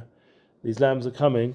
The nursing lambs are an example of people who are not so gavaldic. He's helping them come back to Kedusha through nursing from the right source, the Nevuah. You keep referring to that song from Achar. That's the idea. Achar, the Loshen Achar is Loshen the other side, yeah? Right. And he's bringing it back of holiness, and he's bringing it back to Kedusha. That's the whole thing. To get the other side back to Kedusha. Yeah, Hagdusha Bechinis Ma'acha Alas, Ma'acha and Minikas. Ki Negina Kedusha Hu Ma'asa Leviim Yanikin. He's bringing those two. He's bringing the song of Kedusha is coming from the nursing from prophecy. So the Shorish is prophecy. And when it's not a holy song, it comes from the behind the holiness. Yeah, which you can sort of understand. If you know people who are in the music world, you can sort of visualize, or even your own experiences, you can visualize songs that are not from holiness. Yeah, right. There's some pretty powerful songs out there that they've got power to them, but they're not from holiness. Like the guy is a drug addict, or he ends up killing himself. Like we go through a lot of the '90s musicians like that. Yeah. Any of the rock and roll. Yeah, I have a whole theory about that, but I'd rather not waste our time with it right now. The main thing is that they because they're not sourced in Kedusha and holiness, even if they're amazing Naginas and know how to sing, know how to create amazing songs, but the problem is that they're from the... So now you've listened to it, now what do? So Dovid HaMelech comes along, through learning at night, through his avoda, brings you back to Kedusha. Dovid HaMelech Rav Shlomo Katz, he's even able to fix these songs. Also, and lift them up to Malchus Kedusha canal. And that's from behind the initiative brought them to tend that his people Yaakov. So once they're back, they would get back with Yaakov. These sheep were coming from the outside, get brought back into Yaakov. These lambs or whatever. And then through this, that the David merited Malchus kingship. Because he brought everything back to Shorish, which is Nevuah. Right.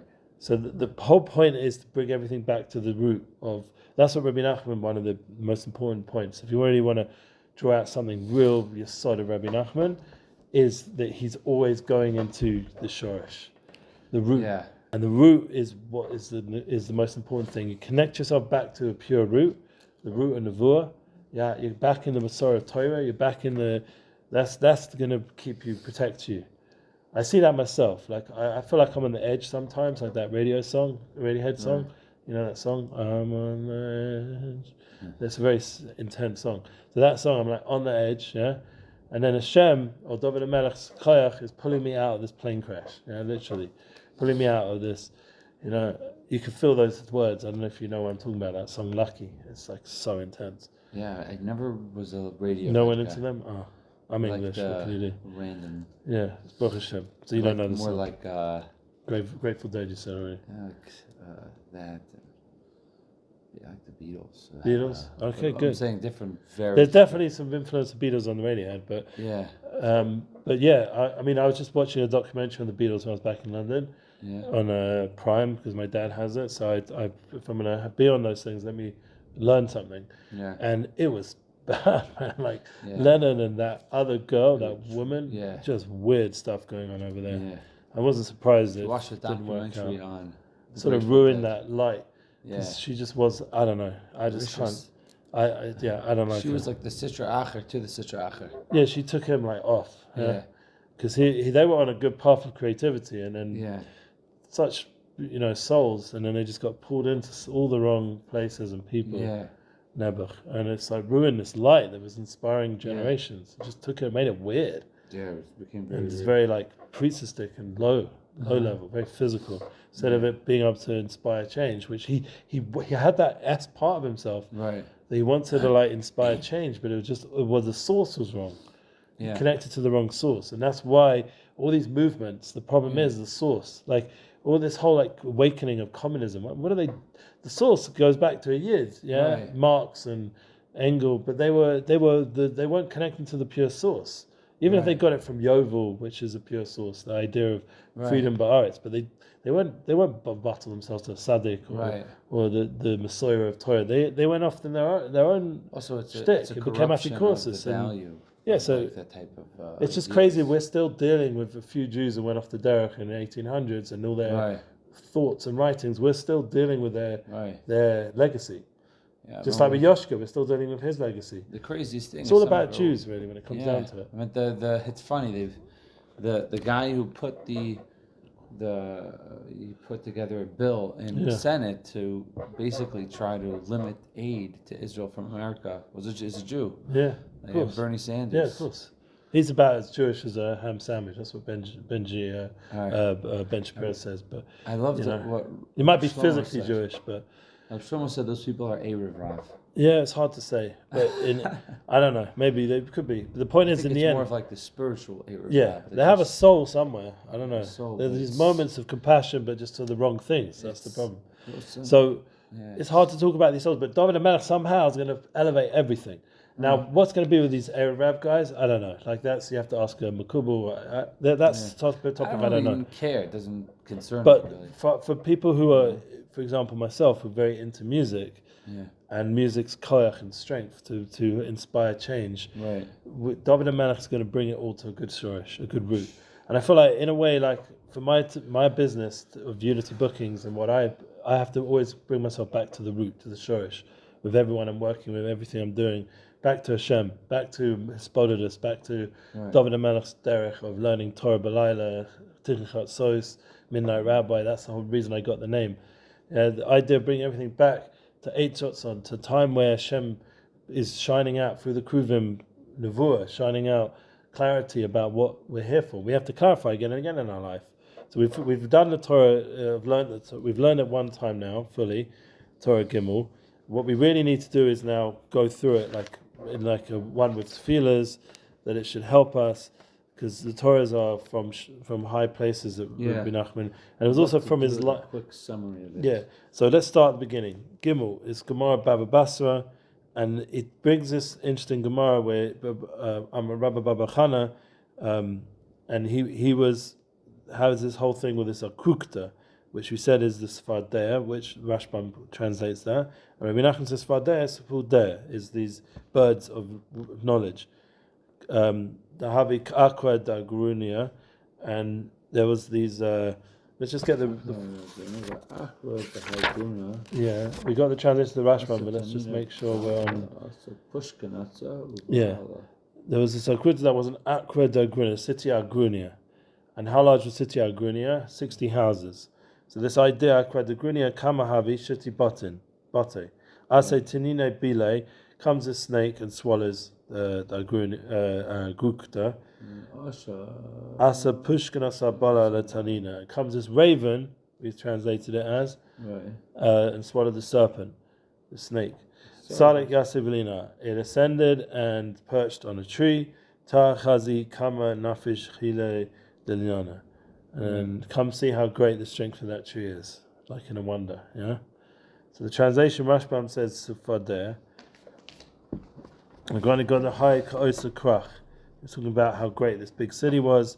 Aqua, the Grunia, Kamahavi, Shati, Batin, Talmud, Kamala, Asatanina, Rabba, Kamala, Pushkanasa, Orev, Nekeva. It was a female raven that came. Interesting female raven that came. There's the Rashbam next to it. Yeah. Oh, here they have the Rashbam. Yeah, it's the Rashbam. So when you read the Rashbam, you get a little bit of an insight, but it still doesn't tell you what the story is about. Right. Like, so what? This raven swallowed the serpent that swallowed the frog. That sounds, really, this story is about the frog, because the frog is really the whole thing. And it was big. He was like, I saw this akrukta, which is the frog that was period. It was almost like period. Yeah. And then he just says, that was like akrada grunia. Yeah. And how large, and a serpent came and swallowed 60 houses. It, right? 60 houses, we said, is Shas, basically. That without knowing Rebbe Nachman, he does hint at it, the Rashbam, Talmud. Yeah, he says Talmud at Kamala. How large was the city? How grunia? A serpent came by. Yeah, it doesn't say it beferish. We don't know. The serpent ate the frog or the 60 houses? It says 60 houses, the Talmud says this. So the Talmud says what? What does it mean Talmud says? So only with Rebbe Nachman do we start to understand, or someone who understands the Rashbam like very deeply, do we start to understand that this means the Talmud means you have to learn the Talmud, at night. Right. And how do we know it's at night? Because Orev is Erev. That was the beautiful touch, Rebbe Nachman. It's Machadish, this whole Gemara, that learning at night draws down a Chutz Chesed. That's the whole thing, and it protects us from the Nigun Russia. It protects us from the learning Torah Lo Lishma. Right. And now I'm adding in, it protects the soldiers who need night vision, because there's people learning and giving them the night, the true vision to have a night, that they'll see their enemies and they'll be saved from them. Yeah, this is literally Lamaisa. Everything I've been learning right now is connecting to this Nakuda of learning at night, how important it is. It's like Hashgacha Pratis Mamish, like I'm seeing it. Again, divine providence. Because the idea we said, Choshech is Laila, and Talmud is Talmud Bavli, it's connected to Laila, because Moshe Rabbeinu, when he was in Har Sinai, he was in the day learning Torah B'Ksav, and at night learning Torah B'Al Peh. So Talmud is Laila, it's what you learn at night. And, when you're learning Lishma, there's Gavaldi, but a lot of people are learning Lo Lishma, because you need to get paid, or whatever the reason is, you want it covered. And then we brought the Kisra Arizal. That's when it gets really Lebedik. The idea is this idea that that's where Rebbe Nachman is like sourcing himself in this whole Torah. Now I'm sort of skipping over because otherwise we're not going to make it time-wise. So Arizal is these two birds that we've been mentioning that purify the Masorah. They are coming from Malchus de Klipa. So that's a problem. These Sipporim should be Klipa. So that's gonna. So we need two Sipporim that are highest Taharis, that are pure, so we can bin Malchus to Kedusha. And by the end of the Torah, it starts to make sense. The idea of these two birds are really the Kruvim. These two birds are the Chove joining together, the Chibur, it's a Chove, buy yourself a friend, the Kol, the pure voice that joins together these two birds, these two friends, in the deepest way, the Netzach and Hod need to join together, which is connected to Nevi'im, we mentioned from the song and from the Yisodis. Negina hi bin Malchus, Roihu Malchus, there Kosev Etzlo. And he says, and then he brings that pasuk that we quoted a lot at the end, that they're going to come from these lambs from outside, from outside holiness, and he's going to bring them back to holiness. How's he going to bring the Malchus back to holiness? Through Netzach and Hod, Menikin and Nevi'im. It's going to be nurturing from the prophecy. Right. And that's the beginning of Malchus. Now you start to understand, based on the whole Torah, what that Arizal was talking about. Because now, see where Rebbe Nachman got it from. It's from the Kisvei Ari. So we're learning like Ari, this is hardcore. Yeah, and the Rebbe Nachman's expanding it from based on the Chazal together with the Ari to teach us Binyan Malchus, how to build a kingship of holiness that's going to be able to elevate all the nigunim and elevate all the learning and be a mogen and a chesed for Am Yisrael. Mogen Dovid. And Dovid HaMelech is going to be the one to teach us how to do that. Because he was anointed from Malchus Beit Dovid, from Nevi'im, from prophecy. Right. That are Menukin. And so then these lambs that are coming from outside, like the general people. Because remember, the sheep and the lambs of Yaakov were the neshamas of Am Yisrael. That's what the Rishner said. Oh, wow. He said he was one of the sheep of Yaakov. He says, see this? He had like some sort of like mark on his right shoulder or something. This is when Yaakov hit me with his staff when I was a sheep in that Gilgal. Who said this? Rishner. Wow. Yeah, he remembers being a sheep of Yaakov. He remembers all his good gonim. Yeah? So we all go back to those sheep of Yaakov. It's not a shver zach to be a sheep of Yaakov, Vina. No. It's good to be a sheep of Yaakov, because Yaakov's sheep were the neshamas of Am Yisrael. Wow. Yeah, so you're connected to the neshamas of Am Yisrael. So this idea of he's bringing his lambs back in are the lambs to Kedusha. Yeah. Now I'm bringing them back to Kedusha. Through sourcing everything, rooting everything back in the Vua, back to the Kodesh Kedoshim, the place of Kruvim, the Shechina. So then he went and touched up the Gemara, very clear, obviously very deep, but the idea that when it says that city, it really means calling out with your voice. The Gidem Nefshech Sumenu. So that city was really a voice. It wasn't just a city, because the lashon of the city, Gurgunia, is lashon Kra Bagorin. It's based on the pasuk in Yeshaya. The Gidem Nefshech Sumenu. I don't know how he looks at the Gemara and sees a pasuk from Yeshaya, but that's Rebbe Nachman. Akra the Gurgunia Kamahavi Shiti Batin. And then he brings out from the Shiti Batin that's connected to the 60 Masechtas of Shas. And when Rebbe Nachman brings the Rashbam to tell us the Talmud, he's teaching us how important it is to learn Torah at night so that we don't get swallowed by the Nachash. that's really what that serpent is in this story. Right. Swallowing up these two birds of Daat are being swallowed up by the Nachash because of not being Lishma, of being connected to the wrong Shorish. Right. So we have to bring them back. And that's the Or of the night. The learning at night is going to bring them back. Lashon Arvis. And is going to swallow and protect us from this Nachash and bring them back to the tree. And we said the tree was the Eisha from Avram Vinu, Achila Shtialina, Bechinas Chesed, the Chut Shel Chesed, drawing upon ourselves. And the wonder was how great the Chesed that comes upon us. So from above, and we mentioned this whole idea of this Chesed coming from above, this Nimshach, the Chut Shel Chesed. That's really what Rabbah, when he had a wonder of the tree, he doesn't really focus in on the tree in this Torah, interestingly. Yeah. The tree's not the point. The point is, for some reason, other than it's connected to Chesed, because of Eisha. That's the only thing I saw from this Torah. So where did he find the Chesed from this in this? Because the idea that Eisha was Avram Avinu's Chesed. He gave a Achila Shtialina. So this tree's connected to the tree that Avram Avinu planted to do Chesed. Right. And it draws down that Chut Shel Chesed to protect us from the serpent, the snake, the Nachash, and that connects us into this Kach. How great is the kindness of Hashem that comes upon us? Right. Because in the end, it's true that Hashem is a Bar Yochel.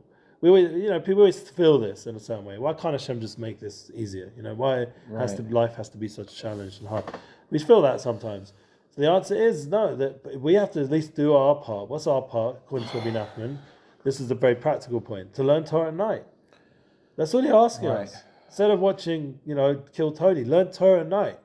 Well, I mean, I did do that before, and I was at Zera Shimshon, so I was about an hour and a half learning Torah at night, and I was helping share it while I was watching Kill Tony. I don't know if that makes it any better, but I was fixing up the links and stuff. But Shir David. What'd you say? I was fixing up the links. And Shir David. The shir. Oh, from the shir. Yeah, because you have a shir, you have to share it out there. Osik b'mitzvah. Yeah, I hope so. You're saving me. Dovid HaMelech said, Harry Mandel's actually a Jew, so maybe he helped me. Right. And nevertheless, anyway, the main point is that they should all do tshuva. You see how much these souls, if they had Yiddishkeit. I mean, not in I don't talk about black hat and beard. I'm talking about this external Yiddishkeit. I'm talking about the connection to Panemius. Right. You can see they're good souls. They just don't. Right. Never was connected. They never. We take for granted. We open up a Likutei Moharan, we're learning it, hearing from Rebbe Nachman. We have a rest of .org to help translate. We've probably got years of other shirim we've heard from other rest of Mashbiim.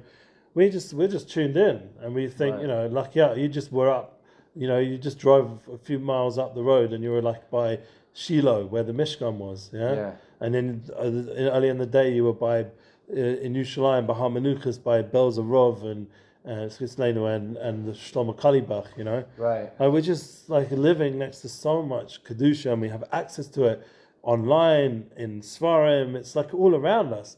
And then there's all these souls that don't know about any of this.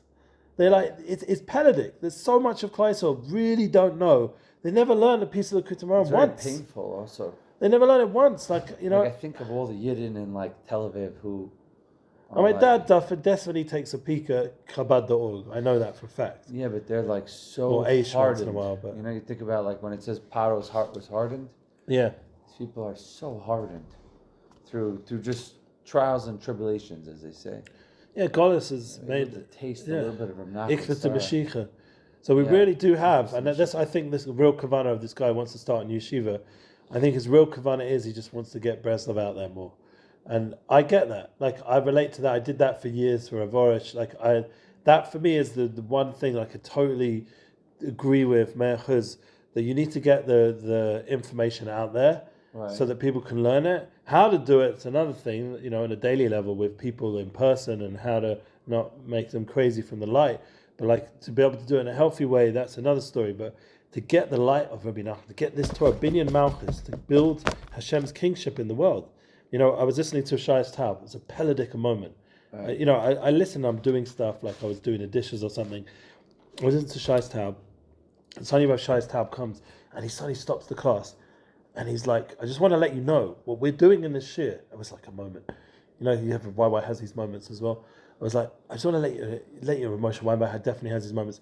like pauses for a moment. And it's like, just want to let you know, this moment in this year, we are building Malchus to Kedusha in the world. Right.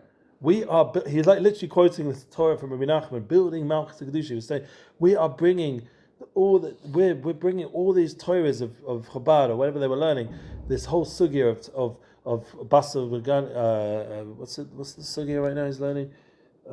Sometimes forget the names of the shir. It's a famous mimer from the Rebbe's. Here we go. Oh, I listened to it, so it's gone hiding. Here it is. Soul words is placed. Basel Lagani. Oh, Basel Lagani. Yeah, Okay, two ways of sensing Hashem's presence. Right. Yeah, so he was going over that, and he suddenly just stopped and said, like, we are bringing the Machzor, bringing Chassidim, bringing it everywhere. We have to have in mind that that's the hashpah we're bringing into the world right now, which is Megala Hashem. That's the kind of feeling you have to have. You have to suddenly stop and say, wait a minute, what we're doing is those Harry Mandel's feeling that in LA or wherever he is, yeah?